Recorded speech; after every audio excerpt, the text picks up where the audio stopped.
I'm Colin, And I'm Megan. and this is Pet Sitter Confessional, an open and honest discussion about life as a pet sitter.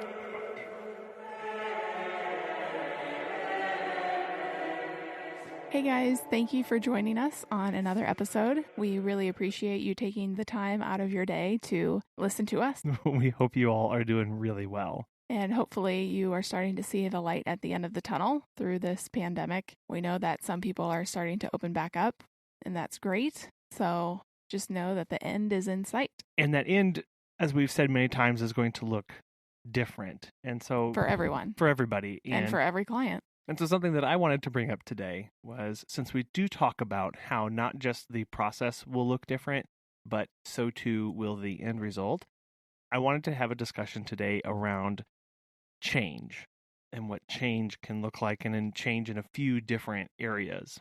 And I was doing some thinking the other day after Megan and I had a big conversation. And one of the things that I hope will change is that through this pandemic, there will be a change in behaviors of not just clients, but also ourselves. And that's twofold. What do you mean by that? I hope that we can use this time to work on changing behaviors of clients so that last minute Louis and bookings kind of become a thing of the past, where it's no longer an expectation that those things can happen, but the expectation is those things cannot happen on the client's part. Yeah, because a lot of times clients, even with us, they'll call us the night before asking for, like, repeat clients. They'll ask us to watch their dog the next day, or we've even gotten a request at 7 a.m. for a daycare drop-off at 8 a.m.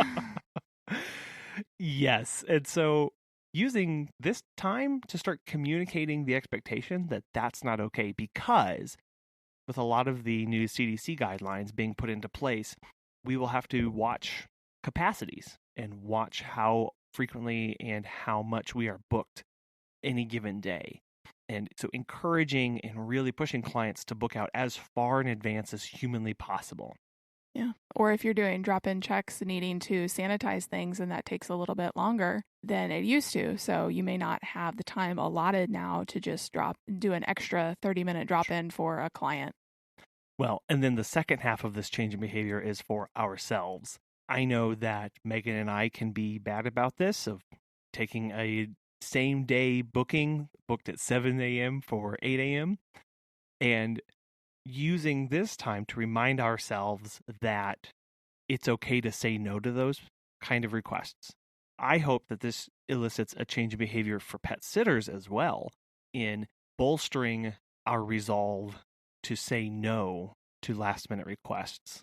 When previously we may have let them slide or may have been okay, it's not okay right now. And I hope that that kind of thing continues on in the future. Yes, I understand that there'll be a need to be flexible, but not allowing those last minute clients to just overwhelm your life. Yeah, I think that's a good point. There's going to be a lot of different change that goes on. Things aren't going to look the same going forward. Yeah, so I guess my 2 points are those kind of changes that I mentioned were really about communication and boundaries and expectations for both yourself and the client. I know that's something that we've talked about before. And even on this podcast, we've talked about respecting, knowing your worth and making sure that the client respects you and you respect them as far as time, but that is going to look different now. Mm-hmm. And you're going to we are likely going to be a little more strict with things and mm-hmm. having to say no a lot more because life just looks different right now, and it will for a while. Right. And I think the thing there is that we probably should have been saying no a lot more before all of this happened. Now, this whole thing has forced us to say no more. And I hope that gets ingrained, and that 2-letter word doesn't sound more like a 4-letter word to us and to other people, right? That's where I'm going with that. Right. So yes, a lot of things are going to change now for the better, hopefully. And I think one of those is also marketing, and you've been changing your services, what you've been providing. And so also who you're marketing to is also going to be shifting. And part of that to me is also looking at the broader market of big events aren't really happening or aren't going to happen for a long time. Well, and that's a whole nother discussion on conferences and pet care conferences, and are they going to be happening? And if so, what does that look like with large room with tons of people in it? Like, And so from the client side, if the clients, they're not going to weekend long sporting events, they're not going on week long vacations or to conferences of their own. If we relied on those kind of bookings, we were kind of baked into the whole expectation was that people would always be traveling, always be vacationing, always be doing these things. That's not really going to happen anymore, or if it does, to a lesser extent. Probably at least through the summer and into the fall if COVID reemerges with the flu this coming fall and winter. I know that there are a lot of conferences already being canceled for June that are just not having those. So it's going to be whoever the comfort level that takes and what they want to do. So because of that, as pet sitters, shifting how we sell ourselves to people. Most of us have the mindset of all of our flyers say, when you take a vacation, we're here for you. Yes, you're here for us. We're here for you. Well, if nobody's taking a vacation, that marketing statement isn't valid anymore, or at least relevant. Relevant, right? So, marketing to the little events, like what? Transitions in people's lives. People are still going to have babies. That'd be a great time for them to drop their dog off to your house for a couple days while people get settled. Or let's say they're getting new furniture delivered and they don't want the dog around the house getting stressed out. Bring them over, take them for a walk, do a daycare, that kind of thing, or painting, or, they have to attend a funeral for a day. And usually they would have just left the dog in the house and kind of stretched it a little bit. We as pet sitters start speaking those kind of events and bringing those up in conversations and reminding people, hey, I can be there for you then too. Right. This actually takes me back. It was 2013, I think. We were going over to a client and they had gone over to Europe for a few weeks, but they were going to be selling their house as well. And so I was the one in charge of going over and taking the dog on a walk while the house was being shown.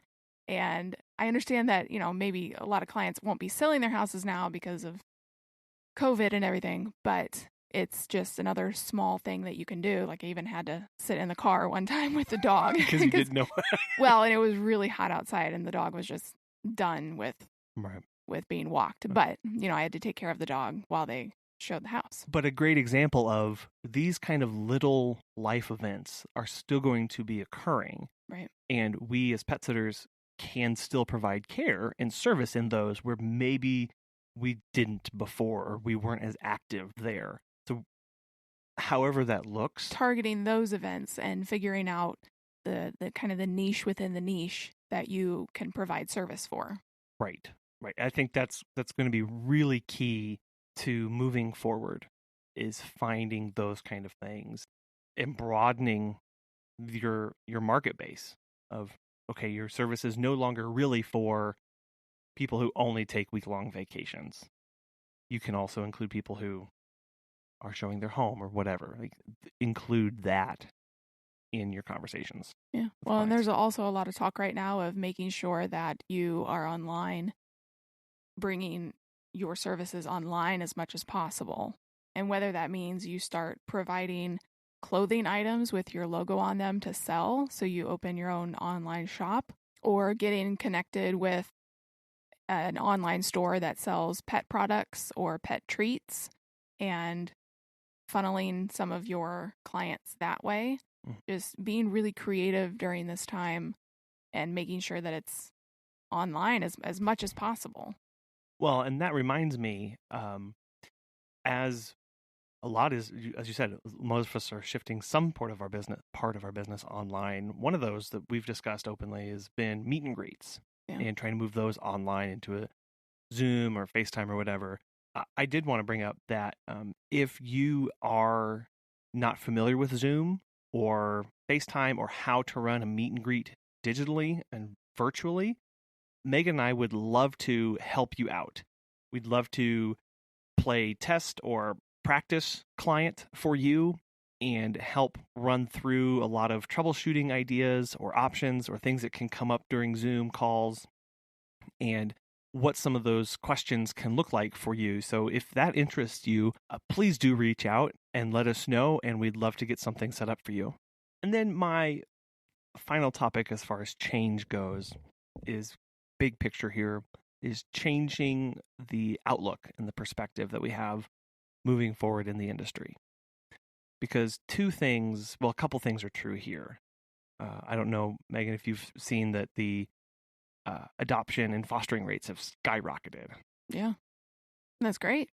Yeah, no, that's really, really neat. We saw tons of news articles about people just cleaning out shelters and bringing them in before the pandemic started doing lockdown. So there is a huge customer base there that when people start going back to work are going to need some sort of service, whether that's poop scooping or daily walks or drop-ins or whatever. The other thing that's true is that not all pet businesses, and this really hurts me and pains me to say, but not every pet business that is currently in operation is going to be here at the end of this.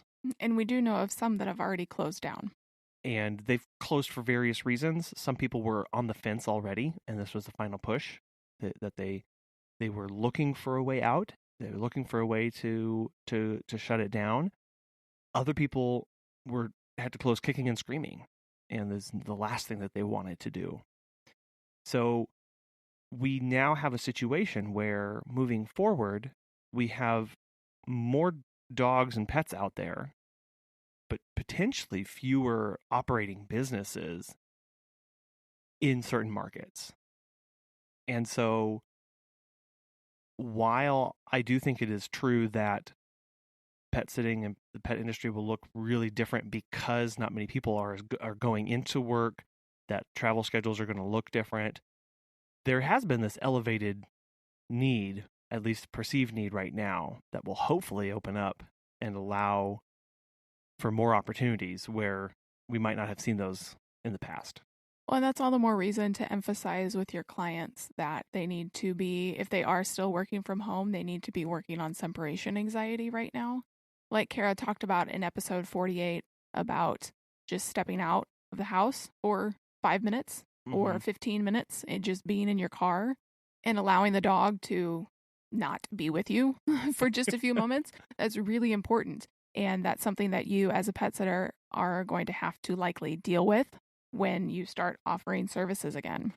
Well, and two, people who were bringing in and adopting all of these pets, do they really know the situation that they're in with the pet that they brought in? Because the dog went from the kennel, from the pound into their home, and they've never left. So they don't really know a lot of those behaviors of what that dog is going to look like in new situations and new scenarios. Right. And the last thing we as pet sitters want to see are a flood of animals back into shelters after all this starts to open up because they think, oh, my dog's just freaking out. I've never seen the behaviors before. I don't understand what's going on. So we as pet sitters can try, again, when we start talking about different ways to market, of that's an area we can start trying to fill right now, and another niche that we can market to. Are you a new pet owner with an adopted pet and getting ready to go back to work? You know what? I bet that describes a lot more people right now. So that may sound really obscure statement, but that fits a ton of people these days, I bet, and is a needed market to start working towards. So part of this is trying to balance out will there be less need for pet sitters in the future? Will there be more need for pet sitters in the future? And right, because as the pandemic has shown us, some companies probably aren't going to go back to a brick and mortar store, especially tech companies that can do everything from the comfort of their home. Right. And so they have dogs that might need to be walked, but maybe the people don't want their dog walked anymore. So there's just so many factors clouding up that crystal ball of more people staying home, but more people adopting pets, and which industries go back to quote unquote normal, whatever that is, plus the added curveball of many pet sitting companies going out of business in certain markets. So I don't think that's all going to average out and workload will just be the same for everybody. And so that's a really important need to be reaching out to. If you know of sitters that are closing and they don't want to be, trying to partner with them, utilize their skill sets and allow them to strengthen you as you try and fight and bring them on board so that you can be better for it. Right. Because we always say community over competition. Nobody asked to be in this position. Nobody wanted to be in this position. And that goes for all pet care providers. And so we're all trying to figure this out and kind of crawl our way through this. So if you can help other pet care professionals during this time, that will not only speak volumes for you and your business, but that's kind of just the kind human thing to do, is helping people right now. Yeah, not letting everything else drown out someone else's humanity. And these are just 3 ways that the pet care business is going to change moving forward. There are so many others. Many unknown ones too. Right. And so just keeping in mind that behaviors for you and your clients are going to change, how you market is going to change, and then also the climate of, are there going to be the supply versus demand going forward? If you can think of any other ways that the pet care industry is going to change moving forward, we would love to get your feedback. You can reach us on Instagram or Facebook at Pet Sitter Confessional. Also, you can email us at feedback@petsitterconfessional.com, or we even have a phone number. Still don't know it. 636-364-8260. I do that. Sure you did. We have a couple wonderful interviews coming up for you guys this week. If you would like us to talk about anything specific, or if you would like us to interview a specific person, you can let us know and we'd be happy to bring them on or share that topic. Absolutely. Thank you. Bye.